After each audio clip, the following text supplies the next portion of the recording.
Setiap makhluk yang bergerak atas muka bumi ni, Allah Ta'ala kata dah ditentukan rezekinya. Mesti ada rezeki dia. Budak yang baru lahir tu pun dah ada rezeki. Anak yang duduk dalam perut mak dia tu pun dah ada rezeki. Lahir saja ke dunia ni dah ada rezeki. Dia tak payah kerja, dia tak payah buat apa, Allah Ta'ala bagi susu pada dia. Dan tak ada siapa pun yang ajar budak yang baru beranak, yang baru lahir tadi, cara bagaimana nak mencicip susu ibu dia. Letak saja, pandailah dia mencicip susu ibu dia. Siapa yang aturkan? Allah Ta'ala. Siapa yang uruskan nak bancur susu dia, letak di dalam dada mak dia tu? Allah yang uruskan. Berapa sukatan dia, apa yang perlu pada dia, berapa keperluan pada baby tadi pun Allah tentukan. Maka bermula daripada dalam rahim tadi, Allah dah tentukan rezeki dia.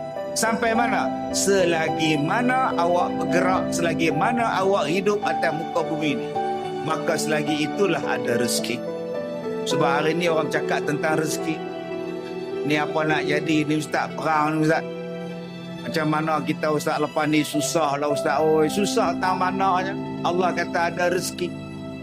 Ni minyak tak ada ustaz. Minyak mahal ustaz.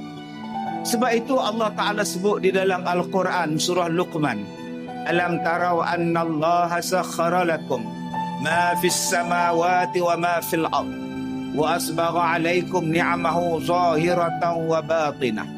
Tidakkah kamu lihat bagaimana kami memudahkan urusan kamu di langit dan urusan kamu di bumi?